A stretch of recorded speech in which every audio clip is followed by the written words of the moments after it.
there, friends, and welcome to the new year. We are in the in-between phase, and as such, there will be no regular episode this week.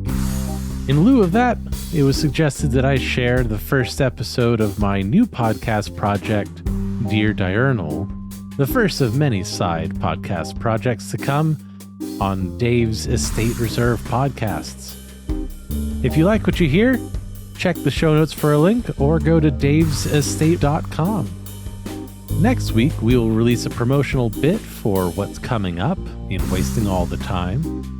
And the week after that, buckle up. But enough with the explaining.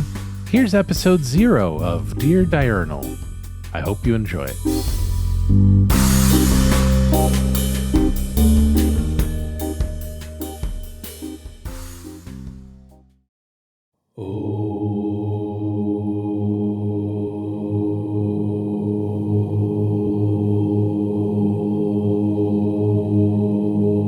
Episode 0, Dear Diurnal. I woke up with the bed sheets rumpled over my legs. The temperature management overnight had been exquisite.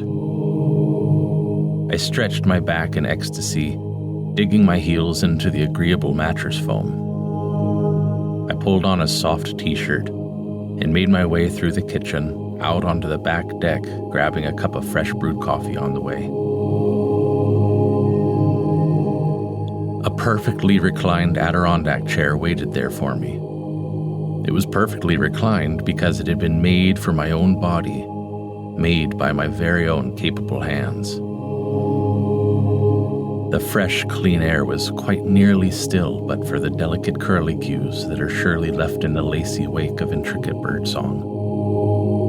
A graceful nuthatch flitted down to perch on the deck railing to offer me an intimate recital.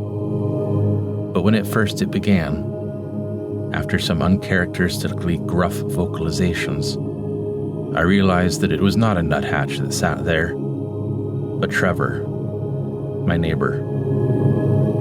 And instead of a well-rehearsed toccata of chirrups, he began to rattle on about his fantasy football league and how well his team was performing.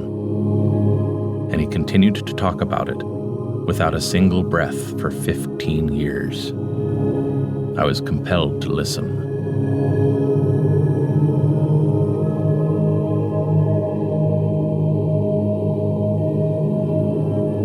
Dream Diary from Saturday, December 31st, 2022. Hi, my name is Christopher Armstrong, and I'm trying to be happy.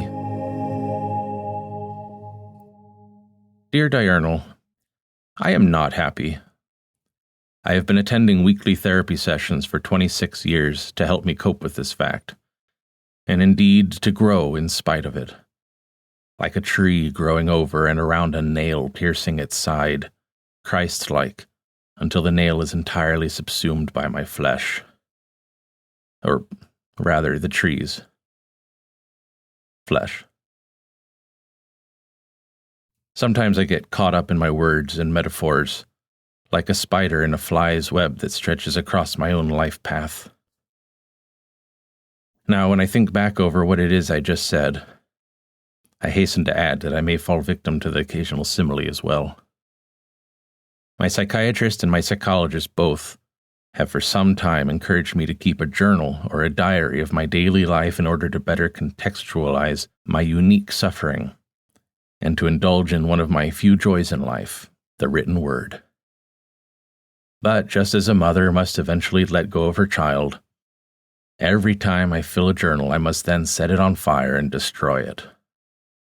Alternatively, I could dump them off at an orphanage, but I wouldn't want to risk them finding a new home.